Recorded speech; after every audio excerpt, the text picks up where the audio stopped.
माझा माझा वहीनी। अच्छा, कितने पैसे लगेंगे? वैसे तो 10,000 लगते हैं अगर पति और फैमिली हो तो। अगर नाजायज बच्चा हो तो सिर्फ 25,000।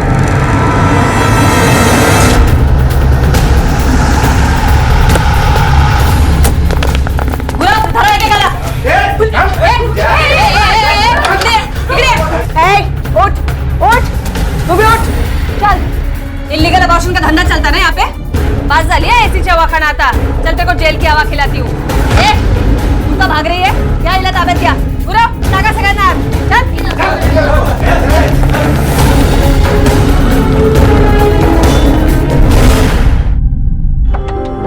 विरिंदे, अगं विरिंदे,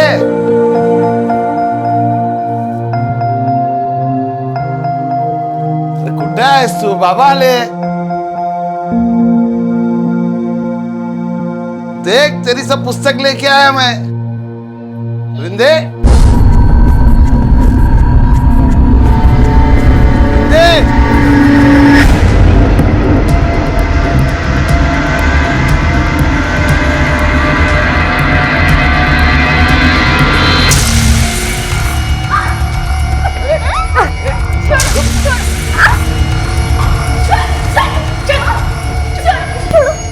काय चाललंय? मॅडम मी भाग रही थी मॅडम। आत घेऊन दिला। भाग क्यों रही थी? नाम क्या है तेरा? अबॉर्शन वाले क्लिनिक पे क्यों गई थी तू? चल बोल पटकन। हाथ पैर की तरह जबान नहीं चलती है तेरी? हाँ, चल मुंह खोल। काय सापडलं हिच्या जवळ? कोई सामान, कोई बैग, पर्स? देखो चेक करो, शायद कोई आईडी मिल जाए। नहीं मैडम, इसके पास से कुछ नहीं मिला। ये खाली हाथ थी।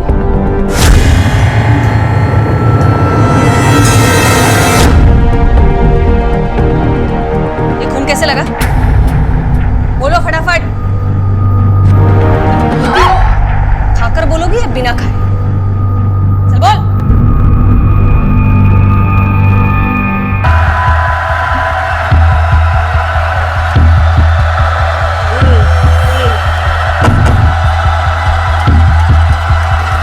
काटवड लवकर, फॅक्टरीला जायचंय।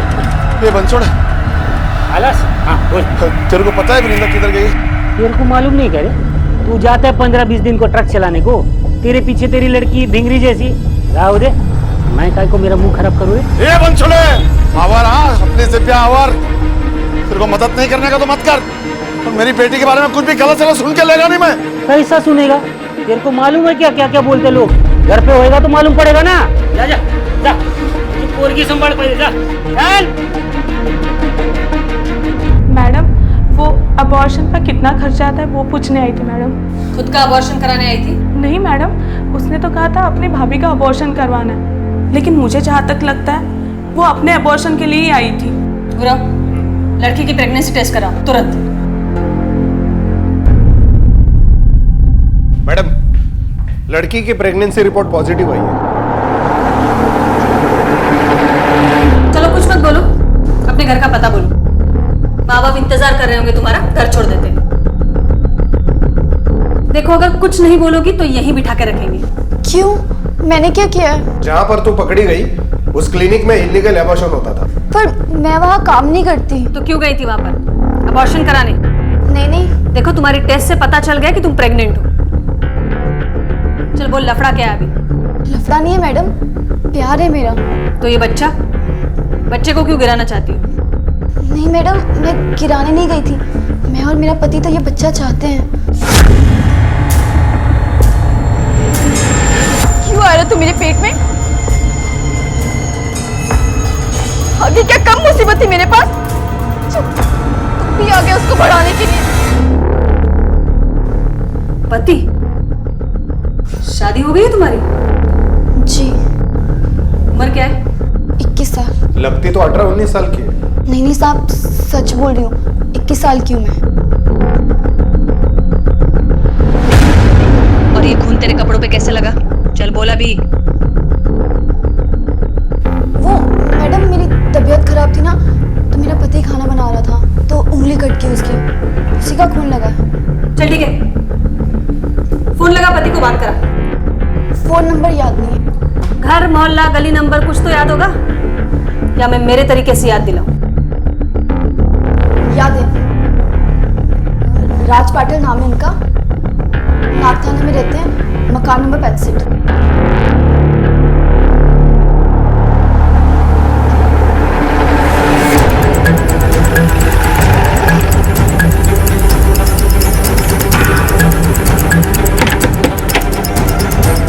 राज पाटिल किधर है? राज पाटिल इथे आम्ही राहतो साहेब, और रमाने सरनेम है हमारा। हो साहब, मैं सचिन रमाने और ये मेरी बाइक कुसुम रमाने। घर के कागजात और आईडी प्रूफ दिखाओ। हो साहेब, मैं अभी लेके आती हूँ। पर हुआ क्या है सर?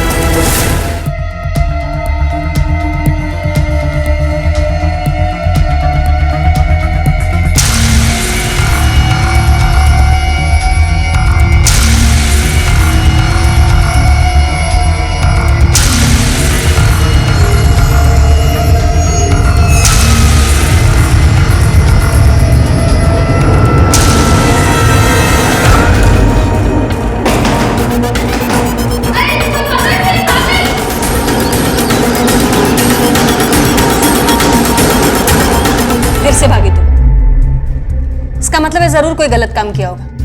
नहीं मैडम। चल बोल, ये बच्चे का बाप कौन है,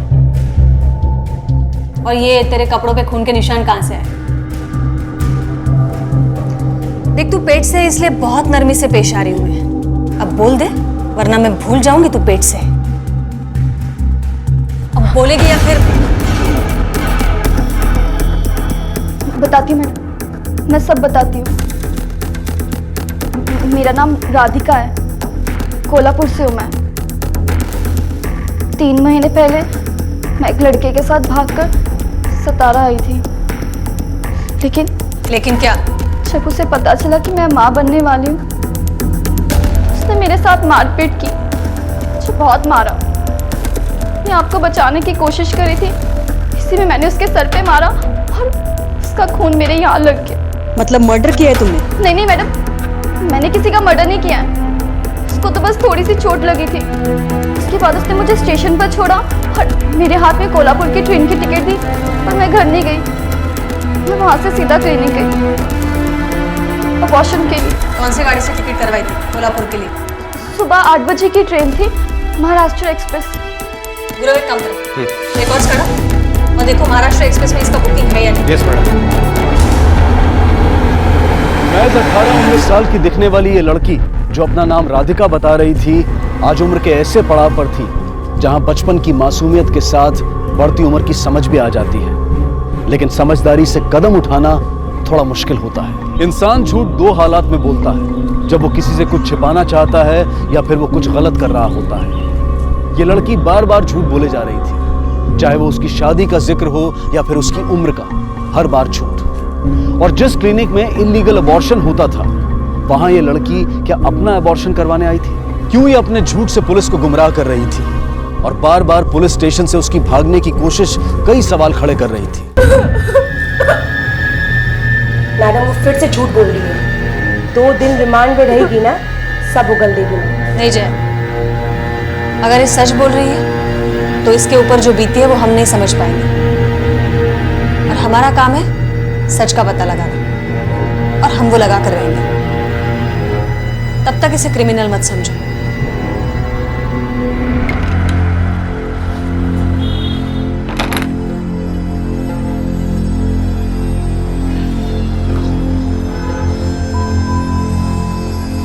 हे देवा, कुठे शोधू या पोरीला, कुठे शोधू?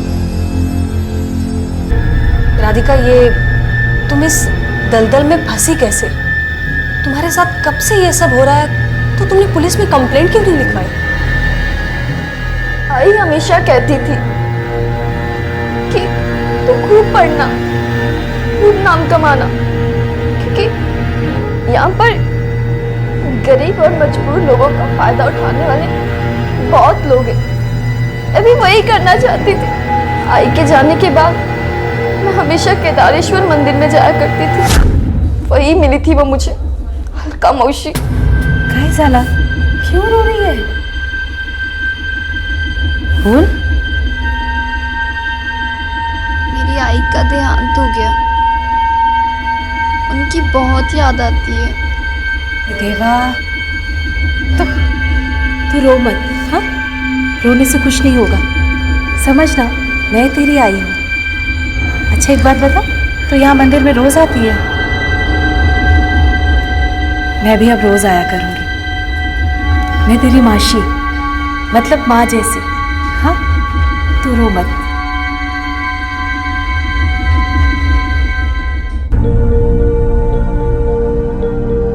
अलका मौसी के आने से लगा जैसे खुशी मिल गई। उनका मेरे लिए अच्छे अच्छे गिफ्ट लाना, मेरा ख्याल रखना, उनके आने से लगा जैसे माँ की कमी पूरी हो गई।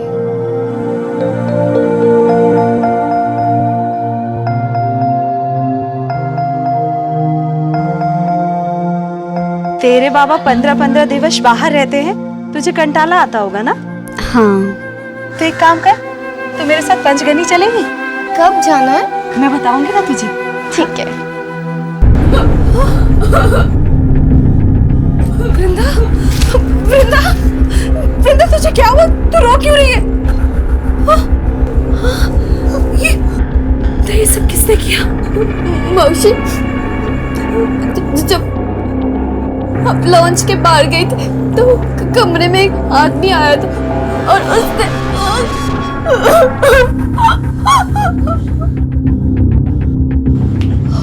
देवा,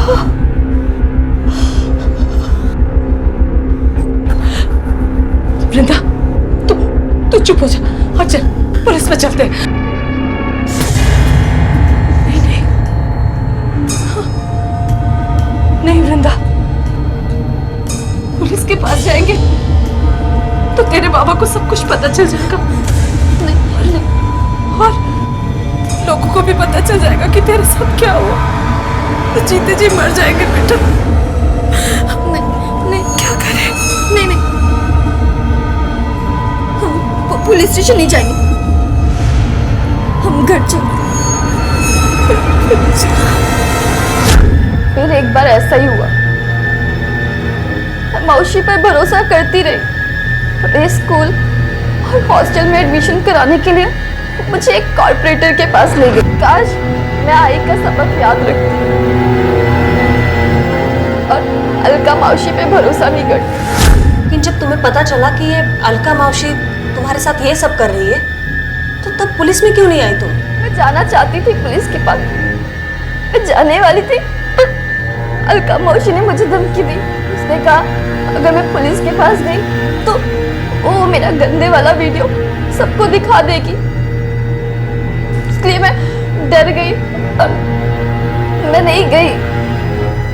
3 सालों से तुम्हारे साथ इतना सब कुछ हो रहा था, तुम्हारे घर वालों को भनक तक नहीं हुई? बाबा 15 दिनों में एक बार आते थे, उनको कभी कुछ पता नहीं चला। वृंदा, क्या हुआ बेटा? तबीयत तो बढ़िया है ना तुझी? क्या था सांग? मैं तेरे लिए अच्छा वाला खाना बनाता हूँ, हाँ? फिर खाना खा के मेरे बच्चे के मुंह पे हंसी आएगी, है कि नहीं? हाँ? राधिका, तुम रहती कहाँ हो? मैंने पूछा कहाँ रहती हो तुम?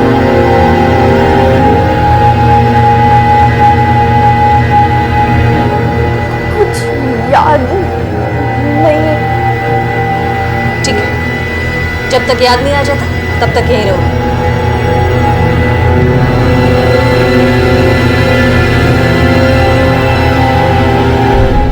मैडम, इस लड़की को किसी भी रेपिस्ट का नाम पता नहीं, और जितने भी लोग हैं सब बड़े पोस्ट वाले लोग हैं, तहसीलदार, कॉर्पोरेटर, सरपंच। गुरव, हमारी वर्दी पोस्ट नहीं देखती है। उसके लिए इंसान की 2 ही कैटेगरीज है, क्रिमिनल और इनोसेंट। मैडम, वो जितनी भोली दिखती है ना, वो है नहीं। आप बस ऑर्डर दीजिए, मैं उसे ठीक कर दूंगी। नहीं जया, एक काम करो, केदारेश्वर मंदिर भेजो किसी को ये लड़की की तस्वीर लेकर। ये मौसी भांजी का मेल मिलाप इसी मंदिर में होता है। इस लड़की का सच इसी मंदिर के आसपास होना चाहिए।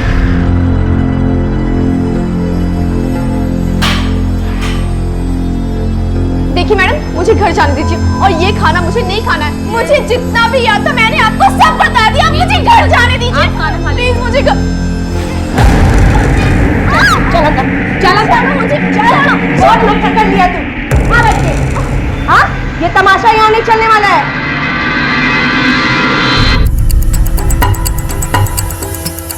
धर्मपुरी पुलिस स्टेशन में इस लड़की की मिसिंग कंप्लेंट दर्ज हुई है। इसकी उम्र 19 साल है। इसके बाबा को मैंने पूछताछ के लिए बुलाया है। और हाँ मैडम, इसका नाम राधिका है ही नहीं, वृंदा है। मैंने कहा ना मुझे खाना नहीं खाना है। वृंदा,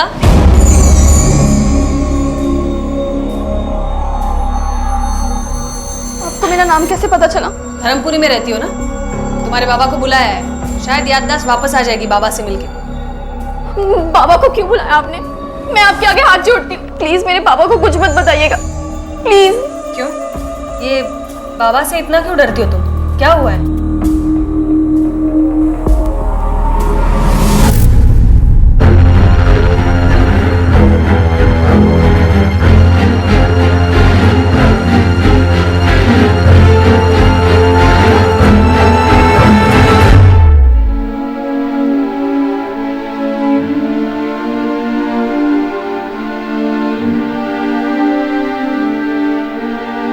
हे देवा, हे पांडुरंगा, ऐकलीस तू माझे हाक, ऐकलीस माझे बरी आहेस ना तू वृंदा? हाँ? तू यहाँ पुलिस थाने में क्या कर रही? मैं बताती हूँ।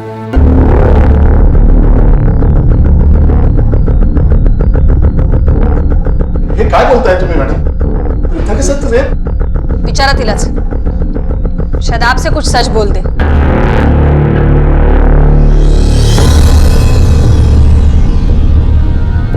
वृंदा,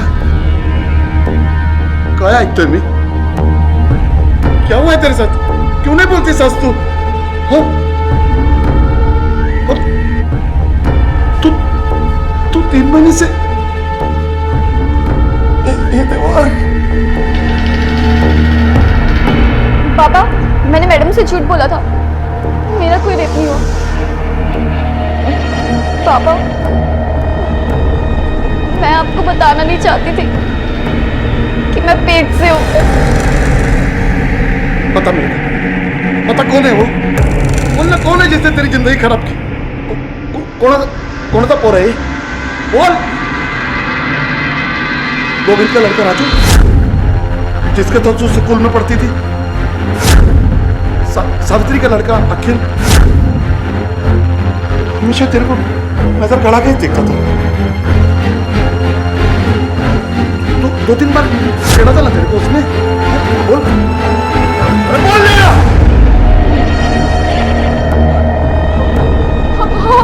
हाँ बाबा, वो सावित्री काकी का बेटा अखिल है।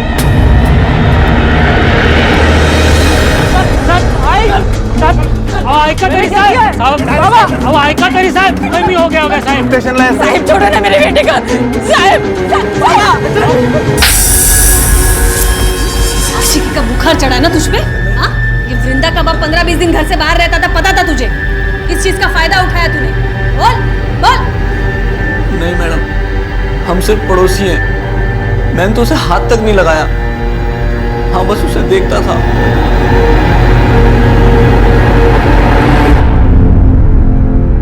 उसने मेरे बेटे को जेल में भेजा ना, भगवान उसका कभी अच्छा नहीं करेगा, देखना।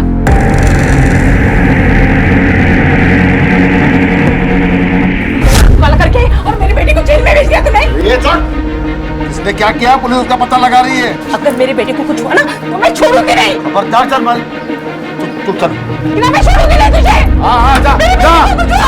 हाँ चलो आ बेटा। ये बस इतना।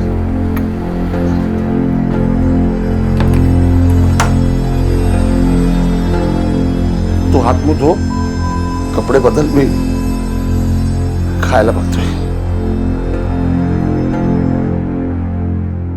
कोर्ट से परमिशन निकालो। और एक बात, ये वृंदा की प्रीनेटल डीएनए पैटर्निटी टेस्ट करवाओ, उससे तो पता चल ही जाएगा बच्चा अखिल का है या नहीं। Yes madam.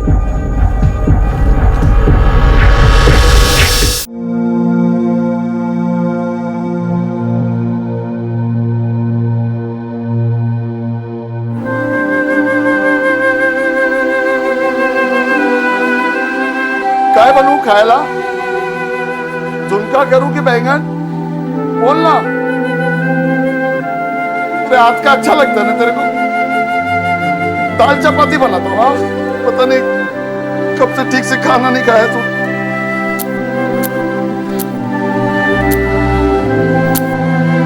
पापा,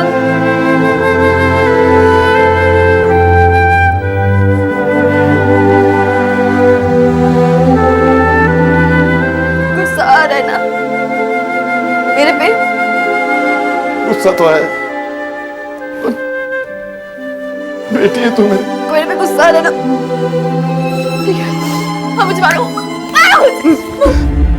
गुस्सा गुस्सा आला हो, मैं कभी तेरे को गुस्से में आग बड़ी करके भी नहीं देखा। फिर आज अपने कलेजे के टुकड़े को कैसे चोट पहुंचा सकता हूं?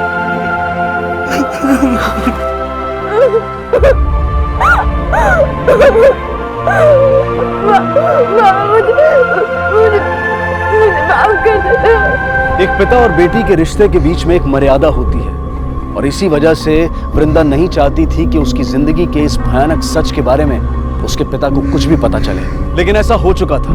उसके पिता ये जान चुके थे कि वृंदा बिन ब्याही मां बनने वाली है और उसके साथ कुछ गलत हुआ है। ये जानकर वो टूट गए थे और यही सोच रहे थे कि काश ये एक बुरा सपना हो। दूसरी तरफ पुलिस फिर से वृंदा द्वारा दिए गए बयान और सुनाई गई कहानियों का सच जानने में जुटी थी। 1 महीने से ज्यादा बीत चुका था। अब पुलिस को बेसब्री से इंतजार था वृंदा के प्रीनेटल डीएनए पैटर्निटी टेस्ट की रिपोर्ट का। मैडम वृंदा केस का डीएनए रिपोर्ट आ चुका है। क्या शो कर रहा है? बच्चे का डीएनए अखिल से मैच नहीं हुआ। मैंने तो पहले ही कहा था मैडम, वृंदा जितनी ऊपर की है उतनी ही नीचे की है। वो बड़ी झूठी है, उसे तोड़ना पड़ेगा तभी वो सच बोलेगी।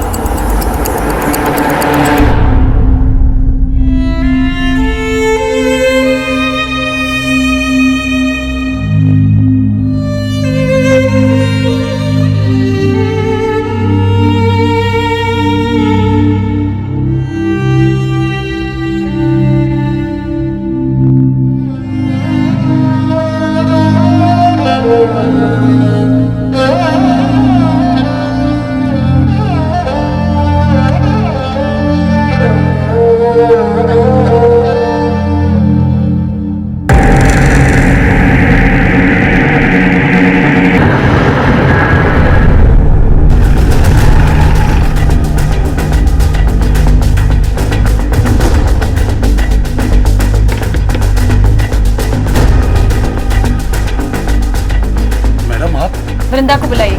लेकिन हुआ क्या है? वही जो आज तक होते आया है। आपकी बेटी ने फिर से एक बार झूठ बोला है। ये सच नहीं है। मेडिकल रिपोर्ट के हिसाब से आपकी बेटी के पेट में पलने वाला बच्चा अखिल का नहीं है। मेरी बेटी इतना बड़ा झूठ नहीं बोल सकती। आप फिर से जांच करवाइए। आप वृंदा को बुलाइए। अब टेस्ट करने की बारी उसकी है।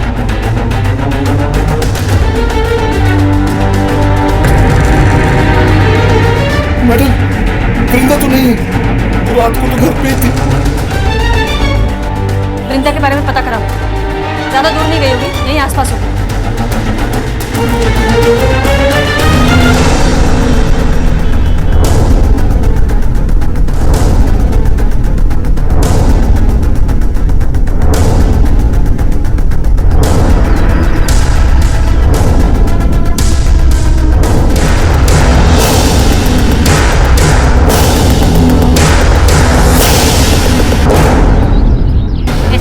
लड़कियों की वजह से हमारी बहू बेटियां बिगड़ सकती है। तुम लोग को यहाँ रहने की लायक नहीं है। तुम लोग निकालो इन लोगों को यहाँ से, भगाओ यहाँ से। पेट में जिसका बच्चा लेके घूम रहे उसका नाम भी मालूम नहीं है। हाँ निकलो बाहर, निकलो तुम लोग। रहने की जरूरत नहीं है यहाँ पे। क्या चल रहा है? हाँ तमाशा इकड़े चला आप अपना घरी। ये चलना, चल चल चलो अंदर चलो। तूने सोचा ही नहीं कि तू नहीं रहेगी तो मेरा क्या होगा? पापा का ख्याल नहीं आया तेरे को? आपके बारे में ही सोच रही थी, इसीलिए घर छोड़कर गई। मेरे बारे में सोचती है ना, तो मेरे लिए जी। बता दे मैडम को सब कुछ सच सच। मैडम, मैंने जो आपको पहले बताया था वही सच था। मेरे साथ 20-22 लोगों ने रेप किया। तो फिर तुमने जो कहा था कि ये तुम्हारे पेट में आखिरी का बच्चा है, वो मैंने झूठ बोला था। मैं नहीं चाहती थी कि मेरे बाबा को पता चले कि उनकी बेटी के साथ 20-22 बार गलत हुआ है। बाबा सह नहीं पाते। अच्छा, ये अलका तुम्हें कहाँ ले जाती थी? नहीं,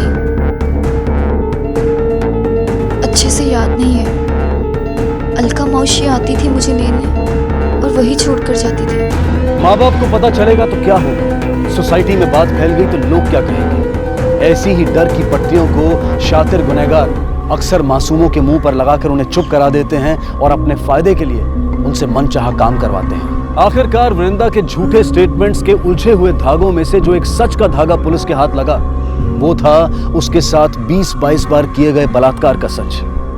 क्या वाकई में कोई अलका मौसी थी जिसने अपने फायदे के लिए वृंदा का इस्तेमाल किया था और उसे सरपंच और मास्टर जैसे लोगों को बेच दिया था? या फिर इस बार भी सच कुछ और ही था?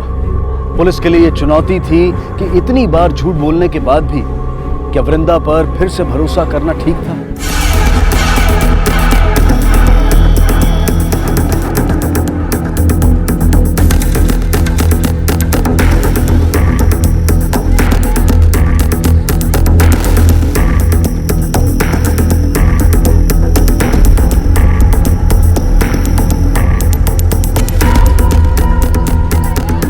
तो कहीं देखा आपने?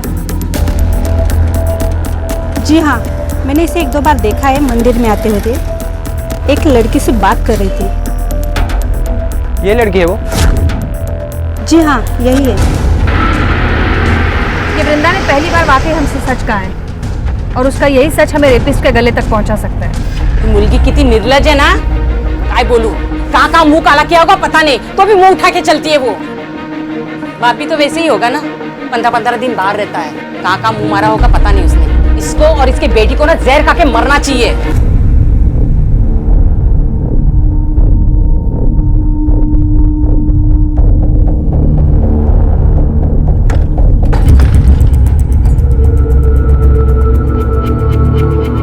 बाबा, पानी आना।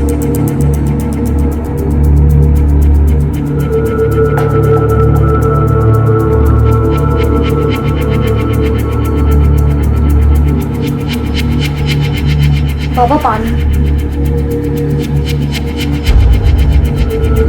क्या है ये मेरे आने वाले बच्चे के लिए था। बच्चे को नए कपड़े नहीं पहनाते ना, तो मैंने अपने पुराने कपड़े निकाले हैं जो आपने संभाल कर रखे थे। बाला, सब बेड़ापना करो ना कुछ। मेरी बात मान, गिरा दे इसको। दूसरों की गलती की सजा मैं अपने बच्चे को क्यों दूं? सागा ना, जो बच्चा भी इस दुनिया में आया भी नहीं है, आप उसे गिराने की बात कर रहे हैं। मैं अपने बच्चे को जन्म दूं। क्यों? क्यों उसको जन्म देके अपनी तकलीफ को बढ़ाना चाहती? चल मेरे साथ अस्पताल में चल। छोड़ो मुझे। ना मैं कुछ करूंगी और ना ही आपको करने दूंगी, और ना ही किसी को अपने बच्चे को चोट पहुंचाने दूंगी।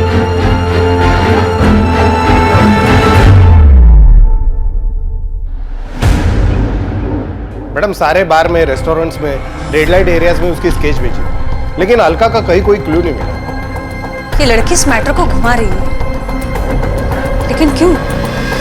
मैडम, मेरे पापा गायब हो गए। क्या? मुझे पता है ये सब अलका मौसी ने किया।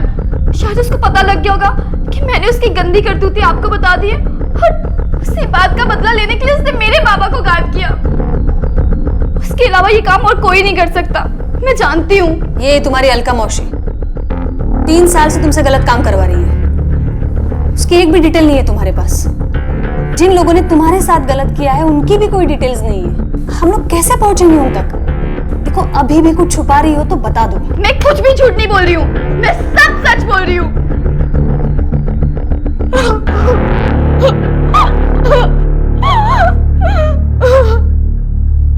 मैडम, मी सगळीकडे इन्क्वायरी केली, सखा जाधव के बारे में किसी को कुछ भी पता नहीं।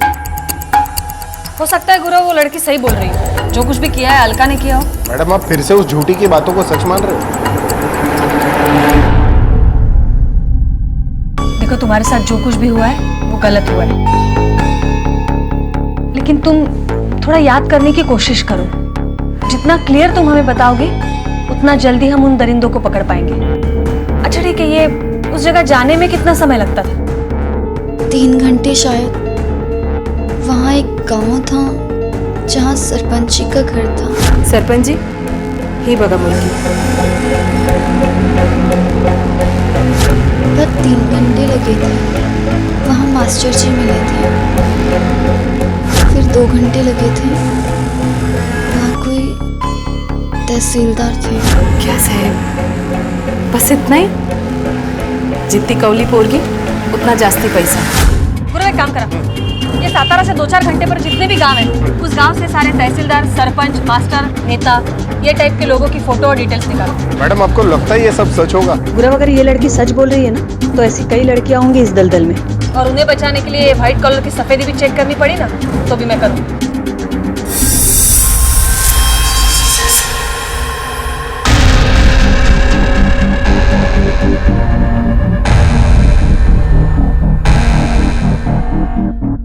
शायद ये सरपंच जी।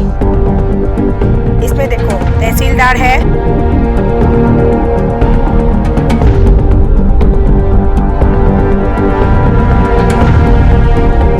मैडम ये हर बार शायद बोल रही है, ऐसे में उन लोगों की पूछताछ करना ठीक होगा?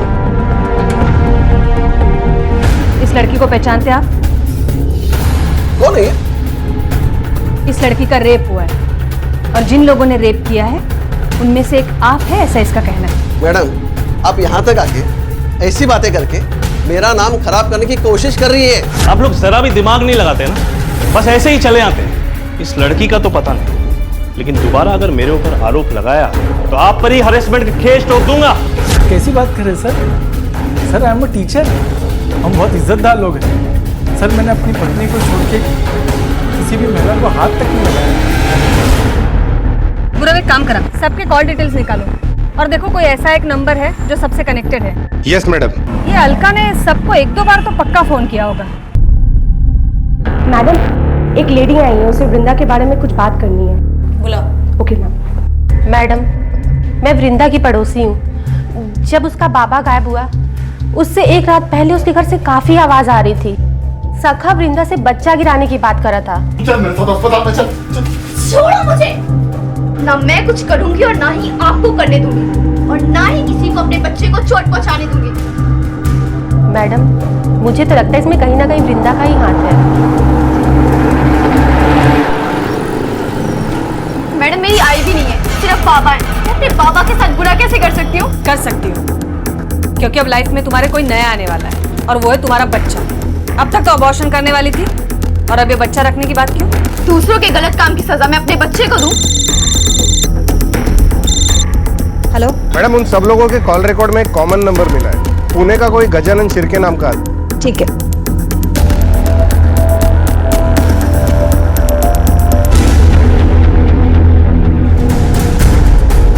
ये मेरा नंबर नहीं है साहब। पर ये नंबर तो आपके नाम पर दिखा रहा है। तुमने अपने डॉक्यूमेंट्स किसी से शेयर किए थे? हाँ साहब, अपना कोई करीबी हुआ तो उसे अपने डॉक्यूमेंट में सिम कार्ड दे देता हूँ। इलीगल है ये। स्केच दिखाओ। क्या इसको सिम दिलाने के लिए भी अपने डॉक्यूमेंट्स दिए थे? मैडम ये तो अलका था ही, बाजू वाली गली में रहती है, बहुत अच्छी औरत है।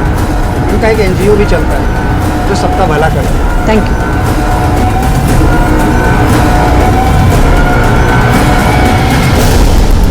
चलाओ ना। हाँ वो वाली देखो। लोगों में से अलका कौन है? मैं हूँ अलका। काय झालं मैडम? हो मैडम, सातारा के केदारेश्वर मंदिर में मिली मैं उससे। एक कोने में बैठी रो रही थी। वो मुझसे बोली कि उसकी माँ मर चुकी है, बाबा बहुत बीमार है, पैसे भी नहीं है। 2000 रुपए दिए मैडम, और एक दिन मैं उसके घर भी गई उसके बाबा को देखने। बाबा तो अस्पताल में है। पर आस पड़ोस वालों ने बोला कि उसके बाबा तो बिल्कुल ठीक है, बीमार ही नहीं है। झूठ बोली वो मुझसे। अब मुझे झूठ से सख्त नफरत है मैडम। मैं उसके घर वापस गई और बोली, देख बहुत हो गया तेरा नाटक, मेरे पैसे वापस कर दे वरना मैं पुलिस में जाएगी। शायद इसीलिए उसने झूठ बोला आप लोगों से। Thank you.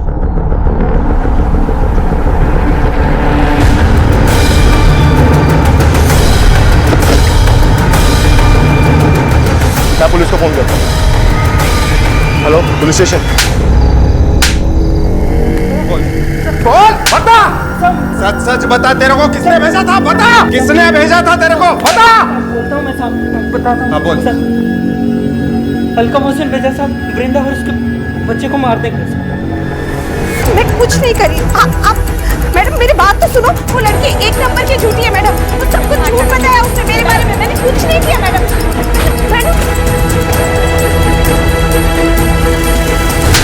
जो क्या में धंधा करती है तू? हाँ, मैं कुछ नहीं की मैडम। मैं आपसे बोलती ना, मैं कुछ नहीं की। इनको पहचानती है? कौन है ये लोग? मैं नहीं पहचानती इनको। तू ऐसे नहीं बोलेगी। इसको इतना मारो कि खुद को भी भूल जा। ओ मैडम, बड़े बड़े लोगों से कांटेक्ट है, ये वर्दी उतरवा सकती मैं? हाँ, दिखाती हूँ तुझे अभी बातें कम, काम देख हमारा। मारो इसे। बस हो मैडम, नहीं भेजी थी वो वृंदा को पिटवाने के लिए गुंडों। नहीं भेजती तो वो अपने बच्चे को जन्म देने वाली थी। इसी लालच में बस ये सब की मैं। ये तुम लोग ठीक नहीं कर रहे हो। अरे मेरे बहुत कॉन्टैक्ट्स है इस तरह के एलिगेशंस। अलका माने के स्टेटमेंट के आधार पर उन सभी लोगों को बलात्कार के आरोप में गिरफ्तार किया गया। अदालत में वृंदा ने पूरी हिम्मत दिखाई और अपने गुनहगारों को कड़ी से कड़ी सजा दिलाने में पुलिस और कानून की मदद की। लेकिन वृंदा के पिता के बारे में पुलिस अब तक कुछ पता नहीं लगा पाई थी। कुछ का मानना था कि वो अपनी इकलौती बेटी की तकलीफों को दूर नहीं कर पाए, इसलिए सदमे और बेबसी में कहीं चले गए। और कुछ लोगों का ये कहना था कि शायद उन्होंने आत्महत्या कर ली होगी। वृंदा ने एक बच्चे को जन्म दिया और एक एनजीओ की मदद से एक फैमिली ने उस बच्चे को अडॉप्ट कर लिया।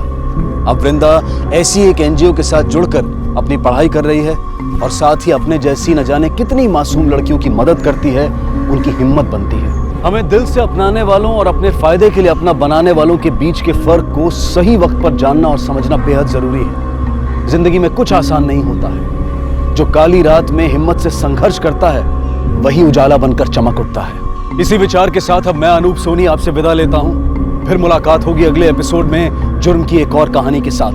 तब तक अपना और अपने परिवार का ख्याल रखें और देखते रहें क्राइम पेट्रोल डायल 100। सबक एक को सीख हम सबको। जय हिंद। कहते हैं कि मकान को घर उसमें रहने वाले बनाते हैं और घर की खुशहाली रिश्तों में घुली मिठास से पैदा होती है और रिश्तों की नींव में पहला पत्थर होता है विश्वास का। विश्वास की नींव में अब लालच के पत्थर भरे जाते हैं, लेकिन लालच की बुनियाद पर खड़ा कोई भी रिश्ता ज्यादा दिनों तक टिक सकता है।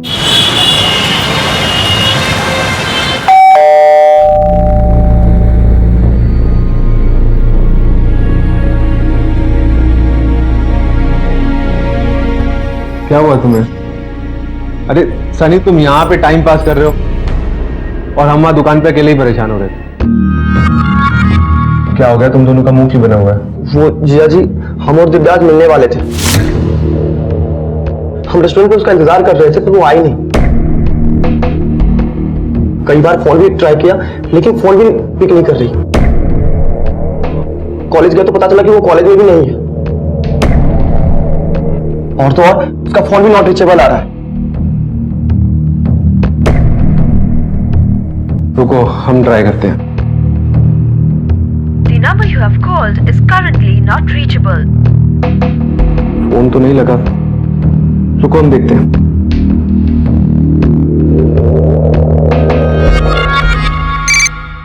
हाँ प्रशांत भैया। सोनू, दिव्या कॉलेज में गई थी क्या? हाँ भैया, कॉलेज ही गई थी। हम खुद ही गए थे उनके पीछे गेट तक, और जब वो चली गई अंदर तब हम वहां से लौटे थे भैया।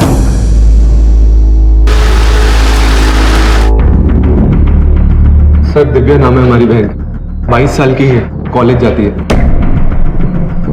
आज सुबह वो कॉलेज गई थी लेकिन अभी तक घर नहीं लौटी है। आप कौन है? सर, हम दिव्या के मंगेतर हैं। जल्दी हमारी शादी होने वाली है। सर, आज हम रेस्टोरेंट में मिलने वाले भी थे, लेकिन वो आई नहीं।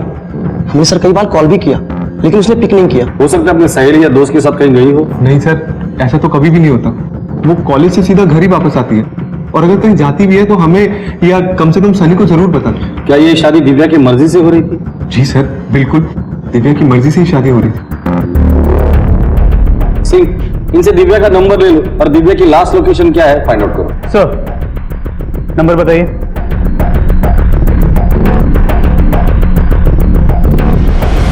सर, दिव्या की लास्ट लोकेशन चारबाग में ट्रेस हुई।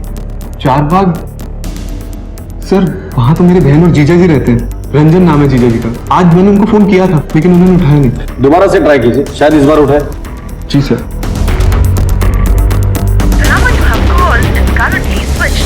सर उनका फोन स्विच ऑफ आ रहा है। रंजन के घर चल, शायद दिव्या वहीं मिल जाए हमें।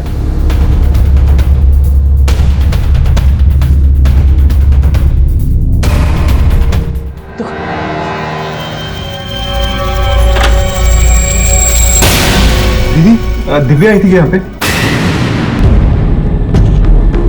दीदी बोलो ना, दिव्या आई थी क्या?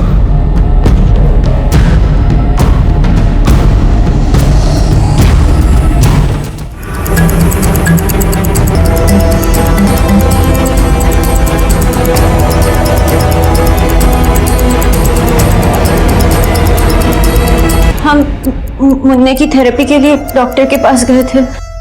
वापस आके देखा तो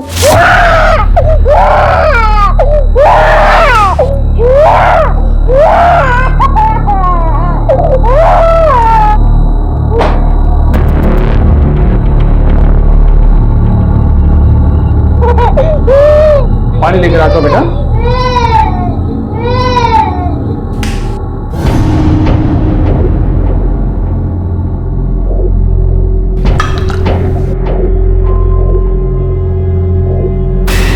अचानक मेरी नजर बाथरूम में पड़ी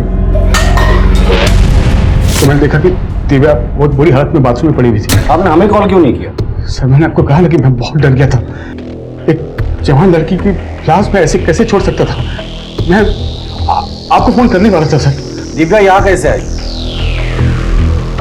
सर दिव्या यहाँ आती जाती रहती थी। हमारे 2 बच्चे मिसकैरेज होने के बाद जब हमें तीसरे बच्चे की उम्मीद जागी तो डॉक्टर ने कहा कि प्रेगनेंसी क्रिटिकल है, तो दिव्या रश्मि की देखभाल करने के लिए यहाँ आती जाती रहती थी सर।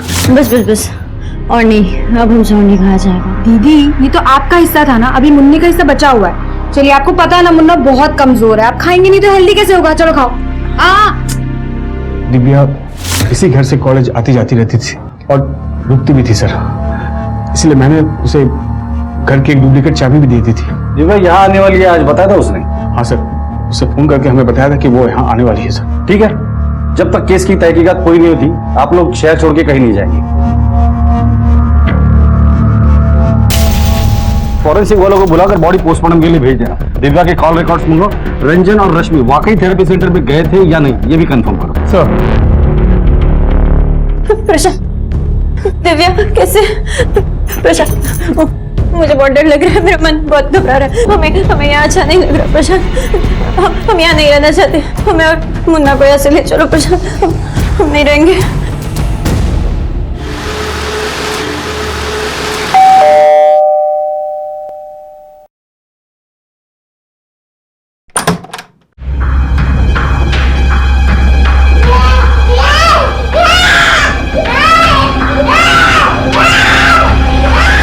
आपको हमारी रत्ती भर परवाह नहीं है तो ना सही, कम से कम अपने बच्चे के बारे में तो सोचा होता। वो तो अभी तक पैदा भी नहीं हुआ है और यहाँ इस हालत में हम अपनी तो जिम्मेदारी उठा नहीं पा रहे और आपने एक और जिम्मेदारी हमारे सर पे डाल दी। तुम कहना क्या चाहती हो? आपको पता है ना कि दीदी मुन्ना को लेकर कितना परेशान रहती है। इस वजह से दिन पर दिन उनका मानसिक संतुलन बिगड़ता जा रहा है। और माँ जी को तो ना परिवार की कोई चिंता है और ना ही दुनियादारी की। तो बचा कौन है इस घर में? हम क्या कर लेंगे अकेले? देखो साधना, हम जानते हैं कि तुम माँ बनने वाली हो, लेकिन तभी तो कह रहे हैं इस घर में रखा क्या है? पति पत्नी अपने घर जाके रहे ना। देखो साधना, हम समझ सकते हैं पर तुम भी समझने की कोशिश करो। रंजन जीजा जी बीच बीच में आते जाते रहेंगे और इस वक्त हम उनकी मदद नहीं करेंगे तो फिर कौन करेगा? और कुछ ही दिनों की तो बात है। आज अगर दिव्या हमारे साथ होती तो ऐसा कोई मसला ही नहीं होता। हमारा भाई भी दिव्या की मौत से बहुत परेशान है। तुम सो जाओ, इस वक्त तुम्हारे लिए इतना सोचना ठीक नहीं, बच्चे पर असर पड़ता है। तुम आराम कर लो। अपने जीजा रंजन के घर में दिव्या की लाश का इस तरह और ऐसी अवस्था में मिलना कई सवाल खड़े कर रहा था। एक जवान लड़की का घर में आना और फिर मौत का शिकार हो जाना काफी संदेहास्पद था। पर क्या यह वाकई एक हादसा था या फिर कत्ल को हादसे की शक्ल देकर छुपाया जा रहा था। अब तक जो बातें सामने आई थी उनसे रंजन ही शक के घेरे में था। पुलिस इस इंतहाई संजीदा केस के तमाम पहलुओं की बड़ी बारीकी से जांच कर रही थी। सर, दिव्या के कॉल रिकॉर्ड से पता चला है कि उसके और रंजन के बीच कुछ ज्यादा ही बातें हुआ करती थी। इनफैक्ट उसका आखिरी कॉल भी रंजन को ही था। और उसका मंगेतर क्या नाम था उसका? सनी। दिव्या की सनी के साथ भी बात होती थी, लेकिन रंजन के मुकाबले काफी कम। जीजा और साली का एंगल थोड़ा पेचीदा लगता है। सर, कहीं जीजा साली एंगल में कोई राज तो नहीं जिसकी वजह से दिव्या की जान गई हो? हमें आप लोगों से कुछ पूछना है। जी सर, बोलिए। आपके घर में कौन कौन रहता है? हम, हमारी वाइफ साधना और दिव्या भी हमारे साथ ही रहती थी। और वो? सॉरी सर, मैं भूल गया, हमारी माँ है। हमारी माँ भी हमारे साथ ही रहती हैं और जीजा जी भी आते जाते रहते हैं। रंजन जी, आप अपनी साली के साथ फोन पे बहुत बातें किया करते थे, कोई खास वजह? अपनों से बात करने के लिए किसी वजह की जरूरत थोड़ी ना होती है सर। घर के बड़े हैं हम, बातें सभी से होती है हमारी। आप चाहे तो चेक कर सकते हैं। रश्मि, तुम्हारी बहन दिव्या तुम लोगों के साथ काफी वक्त बिताती थी, लगभग रोज मिलते थे। इसके बावजूद आपके पति और आपके बहन के बीच काफी बातें होती थी फोन पर। आपको कोई आपत्ति नहीं इस बात पर? सर, जब हमारी शादी हुई थी तब दिव्या सिर्फ 14 साल की थी। रंजन उसे अपनी बेटी की तरह मानते हैं, तो अगर वो उससे फोन करते भी थे तो हमें क्या आपत्ति हो सकती है? साधना जी, आपको इस बारे में कुछ कहना है? सर, हम क्या कहें? दिव्या की शादी हमारे भाई सनी से होने वाली थी। हम तो दोनों परिवारों के लिए परेशान हैं।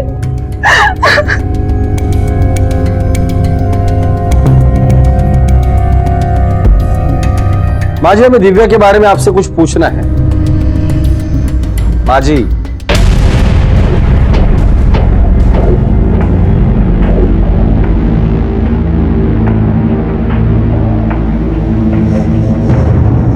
फैमिली बड़ी अजीब सी है। माँ को अपनी बेटी के मरने का गम नहीं, और भाभी इतनी इमोशनल है जैसे ननद नहीं बहन मरी। और ये रंजन, या तो ये बहुत ही मासूम है या तो बहुत ही चालाक। इस फैमिली की पूरी हिस्ट्री निकाल, खासकर इस रंजन की। ये जितना ऊपर है उतना ही नीचे है। सर, इनकी माँ का होना ना होना एक ही बराबर है। ना तो वो कहीं आती जाती है और ना ही उन्हें परिवार और बच्चों से कोई मतलब है। बड़ी ही अजीब किस्म की औरत है। और उस दिन तो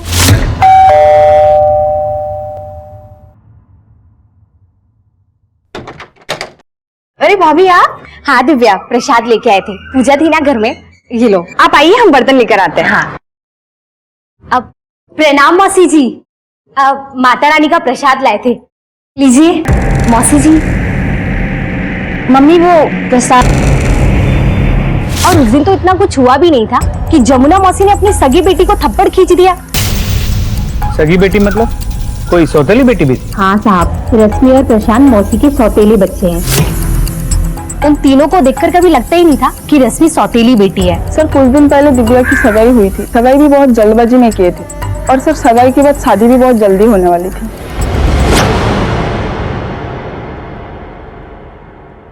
सर, पास पड़ोस के लोगों से पूछताछ की। प्रशांत के पिता ओम प्रकाश ने अपनी पहली बीवी गायत्री के मरने के बाद उसी की छोटी बहन जमुना से शादी की, या ये कह सकते कि जबरदस्ती कराई गई है। इसलिए जमुना इस शादी से नाखुश थी, इसलिए उसने अपना सारा समय पूजा पाठ में लगा दिया। ना किसी से मिलती है, ना किसी से बात करती है, कुछ नहीं। इनफैक्ट कोई उससे बात करे तो भी उसे गुस्सा आ जाता है। मुझे नहीं लगता जमुना का इस सब से कोई कनेक्शन होगा। जी सर। इसके अलावा पता चला कि शादी के पहले रश्मि ने इस पूरे घर को बड़े अच्छे से संभाला हुआ था, लेकिन शादी के बाद 2 मिसकैरेजेस और इस बच्चे की बीमारी के बाद वो मेंटली डिस्टर्ब हो गई। सिंह, पता करो ये प्रॉपर्टी, दुकान, मकान किसके नाम पर है। अक्सर सगे और सौतेलों के बीच प्रॉपर्टी को लेकर झगड़ा होता है। और ये रंजन का क्या सीन है? ओम प्रकाश के मरने के बाद रंजन ने अपने घर के साथ साथ इस घर की भी जिम्मेदारी संभाली। दामाद होने के बावजूद वो बेटे का फर्ज भी निभा रहा और एक परफेक्ट हस्बैंड भी था। बीवी के प्रेगनेंसी के टाइम उसने अपने साइट को हजरतगंज से 4 बाग शिफ्ट कर लिया ताकि वो अपनी बीवी को ज्यादा से ज्यादा समय दे सके। और दिव्या? तो दिव्या की शादी उसकी भाभी के छोटे भाई सनी के साथ तय हुई। एक चट मंगनी पट ब्याह वाला रिश्ता लगता है। सिंह, अक्सर चट मंगनी और पट ब्याह वाले मामले किसी चीज को छुपाने के लिए किए जाते हैं। सर, दिव्या की पोस्टमार्टम रिपोर्ट, इसके मुताबिक 20 तारीख की दोपहर 4 और 4:30 के बीच दिव्या की मौत हुई थी, सर पे चोट लगने की वजह से। बॉडी पर कोई सेक्सुअल असॉल्ट या मारपीट के निशान? नहीं सर, बॉडी पे कोई हाथापाई या सेक्सुअल असॉल्ट के कोई निशान नहीं। सर क्या ये हो सकता है कि दिव्या का पाँव बाथरूम में फिसला हो और उसका सर किसी हार्ड ऑब्जेक्ट से टकरा, बेहोश हो गई और एक्सेसिव ब्लीडिंग की वजह से मर गई? सिंह, मौका वारदात पे जो हमें एविडेंसेस मिले थे उसके बुनियाद पर देखा जाए तो ये हो सकता है। सवाल ये है कि कोई 20-21 साल की लड़की नहाते वक्त दरवाजा खुला रखेगी, और अगर ऐसा नहीं हुआ है तो वो क्या वजह थी जिसके लिए दिव्या को नहाते वक्त दरवाजा खोलना पड़ा था? सर कोई ऐसा तो नहीं कि किसी ने दिव्या को धक्का देके मारने की कोशिश की और इस मर्डर को एक्सीडेंट की शक्ल देके फरार हो गए? सर जब हम वहां पहुंचे तो रंजन बॉडी को कवर कर रहा। हो सकता है। रश्मि ने हमें बताया कि जब ये हादसा हुआ था तब वो और रंजन बच्चे को लेकर डॉक्टर के पास गए थे। इस बात को वेरीफाई करो। जब ये हादसा हुआ था तब ये सारे लोग कहाँ थे और इनकी मोबाइल लोकेशन क्या थी वो भी पता करो। सर अपना प्लान तो फेल हो गया, क्या होगा?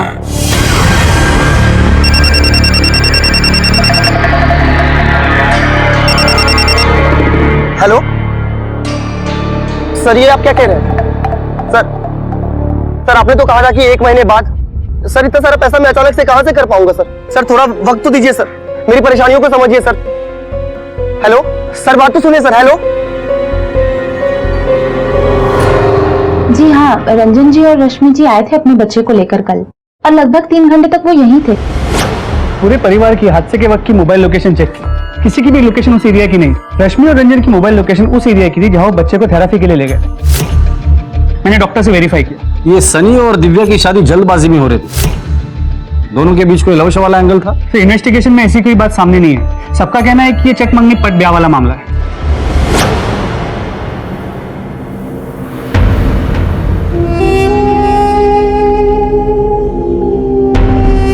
मेरी लाडली बहन दिव्या,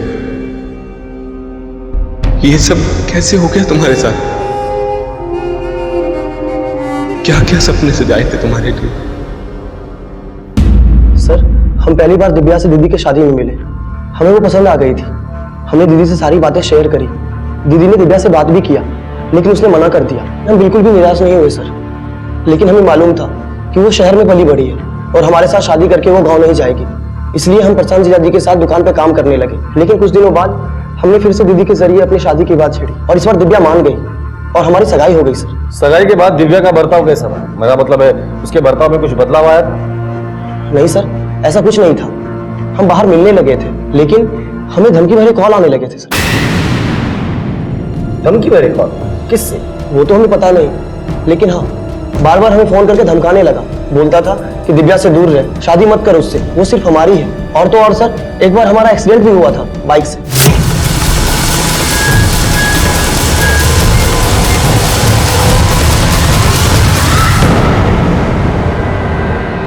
ये देखिए सर, हमें लगता है कि हमारा एक्सीडेंट भी तो धमकाने वाले ने ही किया होगा। पहले तुम्हें धमकी वाले फोन आने लगे, फिर धमकी देने वाले ने तुम्हारा एक्सीडेंट भी कर रहा। इतना सब कुछ होने के बावजूद तुमने पुलिस में कंप्लेंट नहीं लिखवाई, क्यों? सर हम इन पचों में नहीं पड़ना चाहते थे। हमें तो पता है सर कि जो भी सुंदर दिखती है उन लड़कियों के 10 आशिक होते हैं, और हमें किस बात का डर था? हमारे घर वाले तो हम दोनों की शादी को लेकर राजी थे। जिन नंबर से तुम्हें कॉल आते थे वो नंबर है तुम्हारे पास? हाँ सर, हमारे पास सारे नंबर सेव्ड है। ये देखिए। सिंह, इन नंबर से फोन करो और पता करो वो कौन शख्स था जिस पर मजनू का भूत सवार था। सर कौन से नंबर पे बताओ? सर सनी से मिले सभी नंबर्स की डिटेल्स निकाल ली। ये सभी नंबर्स किसी ना किसी पीसीओ के, लेकिन एक ऐसा पीसीओ है जहां से ज्यादा कॉल्स किए गए। लोकेशन? साहब नंबर यहाँ का आता है, काल भी यहीं का होगा। उस आदमी का चेहरा याद है? यहाँ बहुत सारे लोग आते हैं साहब, हर एक का चेहरा याद रखना बहुत मुश्किल है।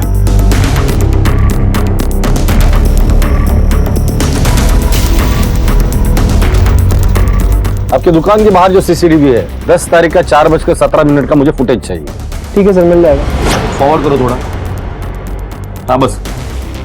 इस आदमी को जानते हो? हाँ साहब, इसे पहचानता हूँ। ये अक्सर यहाँ आता रहता है। ये सब जनता कॉलेज में पढ़ता है। जनता कॉलेज? जी साहब। फिर इसी कॉलेज में तो दिव्या भी पढ़ती थी।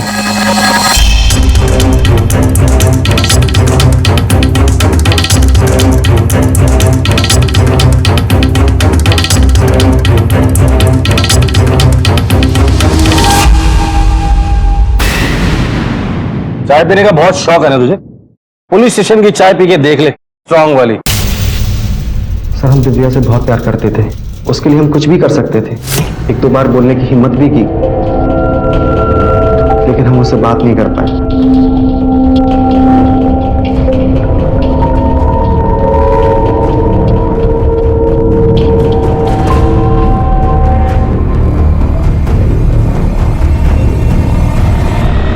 फिर तूने सनी को फोन करके दिव्या से शादी ना करने की धमकी दी। जब वो नहीं माना तो तूने उसका एक्सीडेंट करके उसे मारने की कोशिश की। क्या करता सर, बहुत समझाया उसे, उसने हमारी बात नहीं मानी। सर हम दिव्या को किसी और के साथ नहीं देख सकते।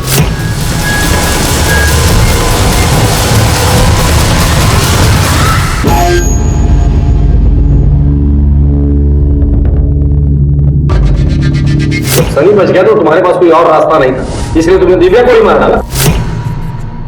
कैसी बात कर रहे हैं सर, उसकी मौत हमारे लिए किसी सदमे से कम नहीं है। हम उससे बहुत प्यार करते थे सर, हम खुद उसके कातिल को इधर उधर ढूंढ रहे हैं। दिव्या की मौत 20 तारीख को हुई थी। उस दिन तुम 4 से 5 के बीच कहाँ थे? सर हम कॉलेज में ही थे। कॉलेज में जाके पता करो ये सच बोल रहा है या झूठ। सर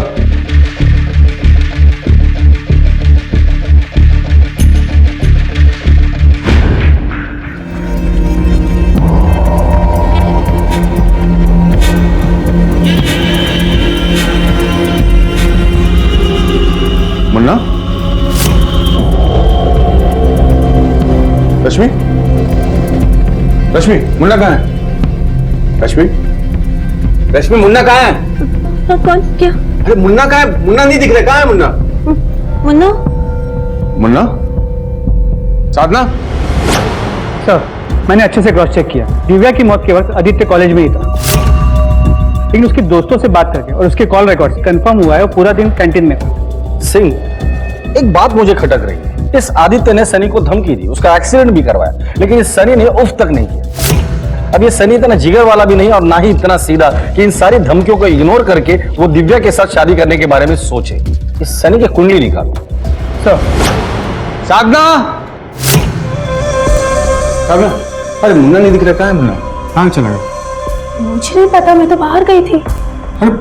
आप रुकिए, मैं माँ जी से पूछो, जल्दी जल्दी पूछो तो। माँ जी, माँ जी, माँ जी आपने मुन्ने को देखा? माँ जी मैं आपसे पूछ रही हूँ। हाँ क्या, कहाँ है मुन्ना? पता नहीं कहाँ गया। क्या?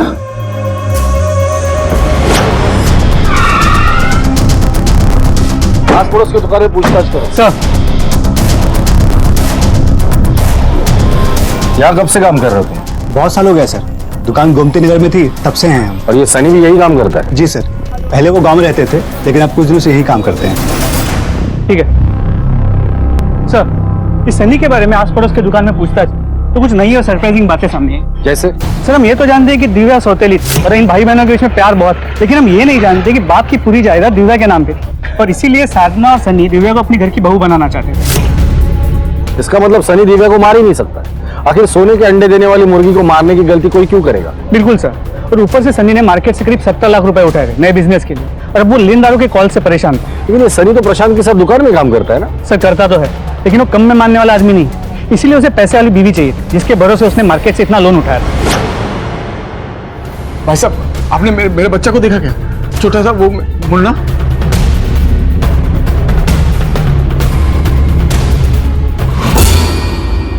सर मेरा बच्चा नहीं मिल रहा सर। बैठो।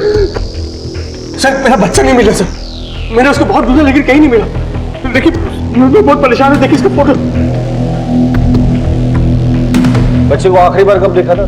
सर आखिरी बार जब हम लोग जब थेरेपी करके प्रसाद के घर लौटे तो बच्चा घर पर ही था। फिर मुझे कुछ काम से कंस्ट्रक्शन साइट जाना पड़ा, फिर खाना खाने जब आया तो घर पर नहीं था सर।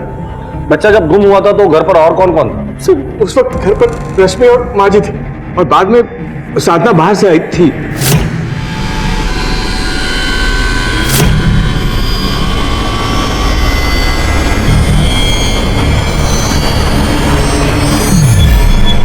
बस यही दिन देखना बाकी रह गया था। बच्चे का ख्याल भी रखो और ऊपर से ताने भी सुनो कि बच्चा मैंने खो दिया। साहब मेरी यहाँ वहाँ की बातें करने के लिए वक्त नहीं हमारे पास। सीधा सा सवाल पूछा है, सीधा सा जवाब दीजिए। सर हमने सुबह बच्चे को खुद दूध पिलाया था, उसके बाद हमने उसे नहीं देखा। बच्चा गायब हुआ तब आप कहाँ? सर हम पेट से हैं, चाट खाने का मन हुआ, प्रशांत को कॉल किया तो उनका फोन नहीं लगा, इसलिए सोचा कि खुद जाके नुक्कड़ की दुकान से चाट खा लेते हैं। अगर आप लोगों को हम पर जरा भी शक है तो आप जाके खुद पूछ लीजिए उस दुकान वाले से।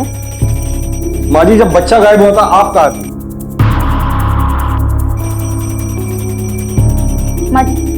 माँ जी, मुंह बनाने से नाती नहीं आ जाएगा। आपकी बेटी का खून हुआ है और नाती गायब है। चलिए बोलिए। कोई जिए या मरे हमें कोई फर्क नहीं पड़ता, और हमें कुछ नहीं पता कि मुन्ना कहाँ गया, उसे कौन ले गया। रंजन जी, हो सकता है कि आपके बच्चे को किसी ने पैसों के लिए किडनैप किया हो। अगर फिरौती के लिए कॉल आता है तो आप सबसे पहले हमें इन्फॉर्म करेंगे। वैसे हम लोग भी आपके बच्चे को ढूंढने की पूरी कोशिश करेंगे।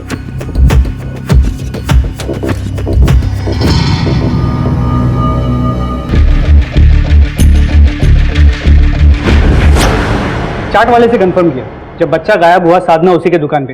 मैंने कांस्टेबल तिवारी को प्रशांत के घर पे नजर रखने के लिए मुफ्ती में तैनात किया है। सिंह, एक और बात मैंने नोटिस की, दिव्या की लाश रंजन के घर पे मिली। अब रंजन का बच्चा गायब है। इन दोनों केसेस को क्लोजली ऑब्जर्व करो तो ऐसा लगता है कि शायद कोई तो है जो रंजन से बदला लेना चाहता है और उसने पहले से ही ये सब कुछ प्लान किया हुआ है। आखिर इनमें से ऐसा कौन हो सकता है जिसको रंजन का बच्चा उठवाने से फायदा मिले?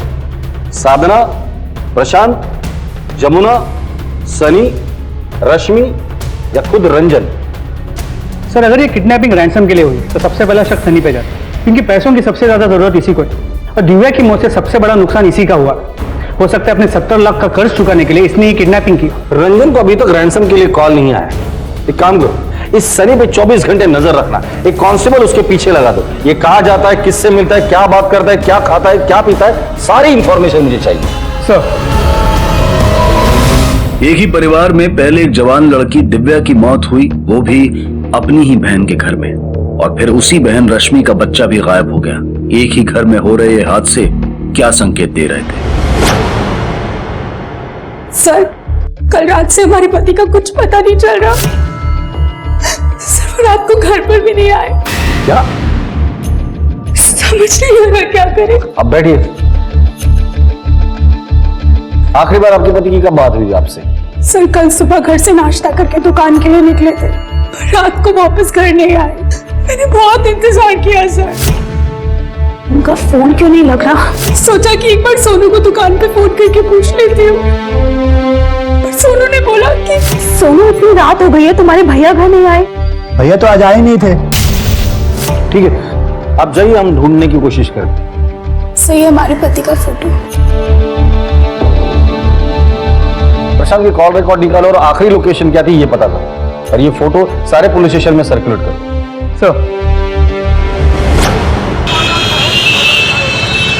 प्रशांत की मोबाइल लोकेशन हिस्ट्री चेक की, उसका फोन आखिरी बार उसके घर के पास ही एक्टिव था। सर, मेरे बेटे का कुछ पता चला सर? पहले आपकी साली दिव्या की मौत हुई, फिर आपका बेटा गायब हुआ, और अब आपका साला प्रशांत गायब है। उसके बारे में आपने कुछ भी नहीं पूछा हमें। सर, मैं अपने बेटे को ढूंढने में लगा हुआ हूँ। हाँ, मुझे पता चला कि प्रशांत भी गायब है, और सर प्रशांत को ढूंढना तो आप लोगों का काम है। रंजन साहब, हमारा काम क्या है हमें अच्छी तरह पता है। अब जाइए, हम ढूंढ लेंगे उसे। जाइए।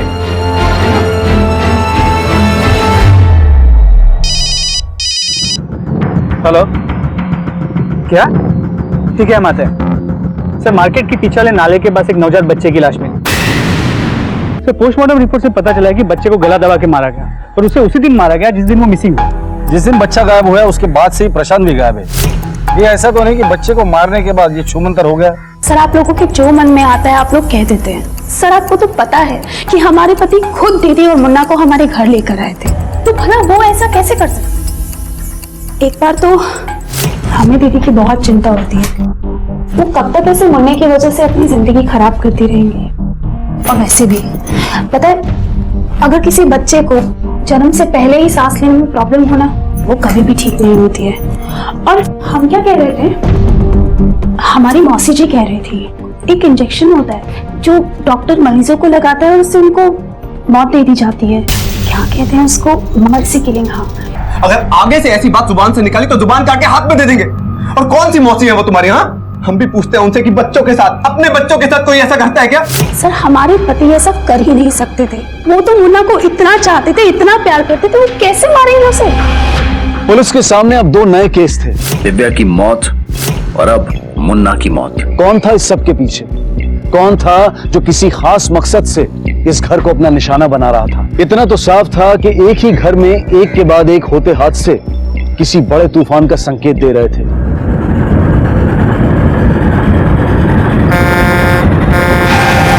एक ही घर में 3 मौतें हो चुकी थी, दिव्या की मौत की गुत्थी ज्यों की त्यों थी। उसके बाद रंजन के बच्चे की लाश मिली और अब प्रशांत की रोड एक्सीडेंट में मौत हो गई थी। पर क्या यह वाकई में एक रोड एक्सीडेंट था या फिर इस मौत को एक्सीडेंट की आड़ में छिपाया जा रहा था? क्यों एक सिलसिला चल पड़ा था मौत का, तबाही का इस घर में? पोस्टमार्टम रिपोर्ट के हिसाब से प्रशांत की मौत एक्सीडेंट से तो हुई थी, लेकिन एक खास बात सामने आई। क्या? प्रशांत के सर पे कई घाव मिले और एक घाव काफी ताजा है। लगता है कि उसके मरने से पहले उसके सर पे किसी ने वार किया था। भले प्रशांत की मौत एक्सीडेंटल डेथ है, लेकिन ये महज एक्सीडेंट का केस नहीं लगता। प्रशांत की मौत से सबसे ज्यादा फायदा सनी का होने वाला था। दुकान तो प्रशांत की, हो सकता है कि सनी ने प्रशांत को मारा हो ताकि बाद में वो दुकान अपनी बहन साधना से हथिया ले। पैसों की जरूरत उसी को है, जमी जमाई दुकान भी मिल जाती और सर से सारा कर्ज भी उतर जाता। उठाकर लेकर आओ इस सनी को, हमारे स्टाइल से पूछताछ करते हैं। सर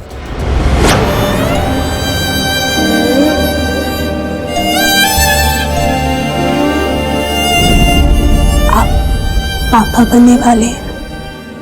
ओह माय गॉड, मैं पापा बनने वाला हूँ और तुम मम्मा। अरे यार, तुमने मुझे कितनी बड़ी गुड न्यूज दी है। मैं पापा बनने वाला हूँ। ये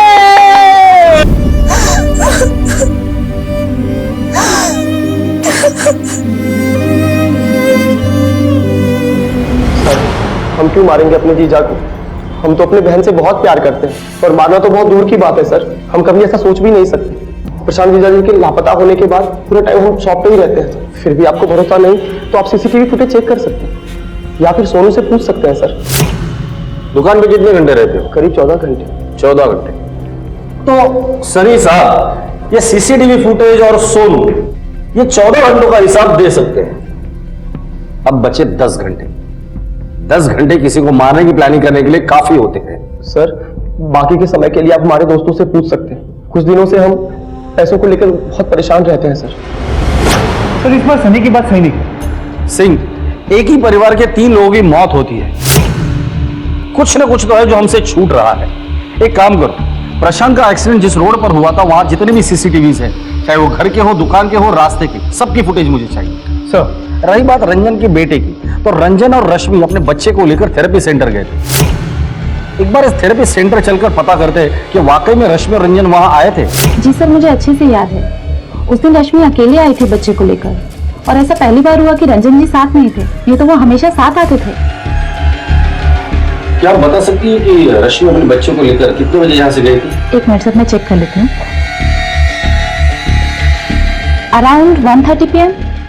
इसके बाद ही मेरी एक और अपॉइंटमेंट भी थी। Thank you. सर, हमेशा तो बच्चे के साथ ही आती थी, उस दिन बच्चे के साथ नहीं थी। और मैंने पूछा तो, अरे रश्मि, तेरा मुन्ना कहाँ है? कोई जवाब नहीं दिया साहब और चली गई। प्रशांत के केस ने एक दर्दनाक खुलासा किया है। सर, आपको पता चला सर किसने मेरे बच्चे के साथ ऐसा किया? सर, रंजन जी, इस सवाल का जवाब तो आपकी बीवी रश्मि भी आपको दे सकती है।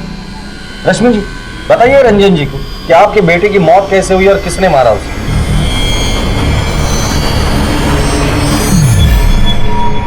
चलिए, मैं आपकी मदद कर देता हूं। आपके बच्चे की मौत 2 सवा 2 के बीच हुई थी। उस वक्त बच्चे के साथ कोई नहीं था, क्योंकि बच्चा घर पर था ही नहीं। दरअसल रश्मि जी बच्चे को लेकर घर पर आई ही नहीं। ठीक कह रहा हूं ना मैं रश्मि जी? रश्मि, ये लोग क्या कह रहे हैं? बोलो कि सब झूठ बोल रहे हैं। बोलो रश्मि, तुमने कुछ नहीं किया। बोलो रश्मि। अब नहीं मारा है, अब नहीं मारा अपने बच्चे को। सोचिए आपने क्या किया हमारे साथ, हमारी बहन के साथ। मैंने खुद अपने कानों से तुम्हारे दिव्या से अनैतिक संबंध के बारे में प्रशांत और तुम्हारी बातें सुनी थी।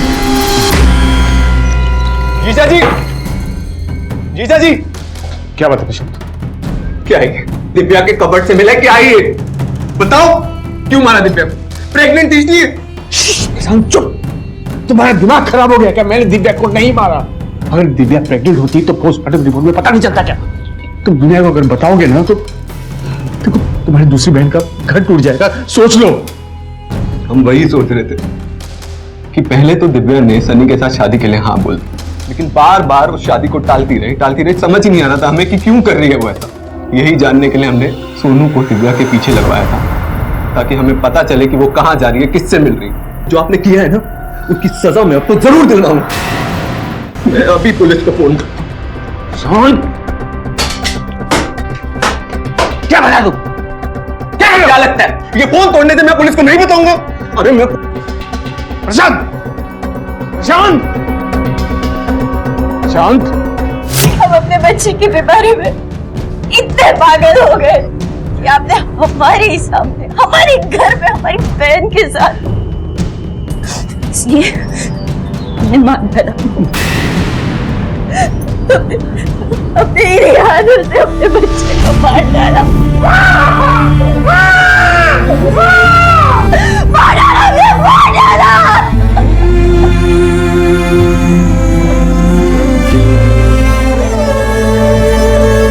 ऊपर से साधारण से दिखने वाले इस परिवार के अंदर चल रही उथल पुथल अब खुलकर सामने आ गई थी। सगे और सौतेले रिश्ते बाहर आ चुके थे, लेकिन इतना सब कुछ होने के बावजूद इस घर की मुखिया जमुना पर इसका कोई असर नहीं पड़ा था। आखिर क्यों? पहले दिव्या की मौत, फिर बच्चे की, और अब प्रशांत की मौत ने पुलिस की नींदें उड़ा दी। तहकीकात से ये बात साफ हो गई थी कि एक मां ने ही अपने पति की बेवफाई के तनाव में अपने बीमार बच्चे की हत्या कर दी। पुलिस को अब भी दिव्या और प्रशांत की मौत का राज जानना था। हाँ, मैं मानता हूं मेरा अफेयर था दिव्या के साथ।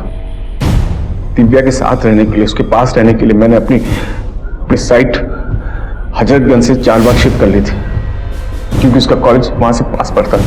मैं जाता था बाइक पे उससे मिलने के लिए। अफेयर तो रजामंदी के साथ ही होता है सर। मैंने कोई जोर जबरदस्ती नहीं की दिव्या के साथ। और आप लोग बताइए कि कानून की कौन सी किताब पे लिखा है कि अफेयर करना गुनाह है? लिखा तो नहीं है, पर रंजन साहब, कोई भी गुनाह करने के पहले आप क्या कानून की किताब पढ़ते हो फिर गुनाह करते हो क्या? मैं बताता हूं आपको कि गुनाह क्या है। प्रशांत के साथ आपने जो किया ना, वो गुनाह है। सर, प्रशांत की मौत एक एक्सीडेंटल मौत थी। सीसीटीवी फुटेज है हमारे पास। हाथ में डंडा लेकर उसके पीछे भाग रहे थे तुम।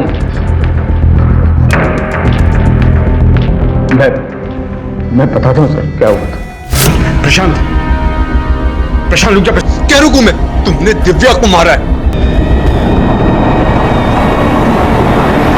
जो नजदीकियां दिव्या के साथ दिखा रहा था ना, वही नजदीकियां अपने घर वालों के साथ दिखाई होती ना, तो आज ये दिन देखना नहीं पड़ता। तो चौंकाने वाली बात यह है कि इन्वेस्टिगेशन के दौरान प्रशांत और सोनू ने हमें दिव्या और रंजन के एफआईआर के बारे में नहीं बताया, और ना ही सोनू का दिव्या का पीछा करने वाली बात बताई। अगर ये सोनू दिव्या का पीछा कर रहा था तो सोनू की मोबाइल लोकेशन निकाल। प्रशांत तो अपनी बहन की इज्जत बचाने के लिए चुप बैठा होगा। ये सोनू किसकी इज्जत बचा रहा था? पता करो कि जिस दिन दिव्या की मौत हुई थी, इस सोनू की मोबाइल की लोकेशन क्या थी? सर, हम सच करें साहब, हमको कुछ नहीं पता है। तेरे मोबाइल में दिव्या के बहुत सारे वीडियोस मिले हैं। जहां दिव्या की मौत हुई थी, तेरे मोबाइल की लोकेशन भी वही दिखा रही थी, और ये सबूत काफी है तुझे दिव्या मर्डर केस में अरेस्ट करने के लिए। देख, जितनी तेरी उम्र नहीं है ना, उतने केसेस सॉल्व किए मैंने। वो साहब, उस दिन तो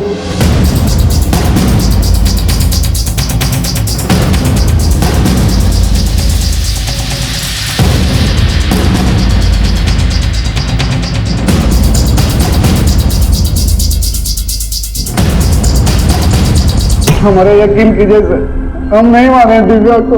तो ये बात तूने जब हम तहकीकात कर रहे थे तब क्यों नहीं बताई? अब क्या बताते सर कि हम उस दिन वहां क्या करने के लिए गए थे, और अंदर बाथरूम में क्या देख रहे थे। हम फंसना नहीं चाहते थे साहब। दिव्या की अचानक हुई मौत ने कई ढके छिपे राज बाहर फेंक दिए। रंजन और दिव्या के रिश्तों में घुली नजदीकियां इस सारे फसाद की जड़ साबित हुई। रश्मि को एहसास हुआ कि बच्चे पर ज्यादा ध्यान देने से पति हाथ से निकल गया, और उसने इसी तनाव में अपने ही बच्चे की जान ले ली ताकि पति का सुख पा सके। रंजन और प्रशांत के बीच भी यही तनाव उसकी मौत का कारण बना। रंजन और रश्मि को भी सजा हो गई, पर सबसे ज्यादा नुकसान में रही साधना। उसने अपना पति खोया और उसके बच्चे ने अपना पिता।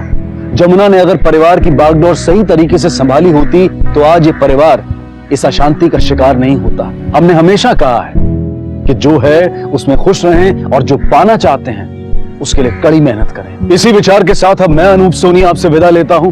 फिर मुलाकात होगी अगले एपिसोड में एक और चौंका देने वाले केस के साथ। तब तक अपना और अपने परिवार का ख्याल रखें और देखते रहें क्राइम पेट्रोल डायल 100। सबक एक को सीख हम सबको। जय हिंद। इस तरह के और भी एपिसोड देखने के लिए हमारे चैनल को सब्सक्राइब करें और बेल आइकन दबाना ना भूलें।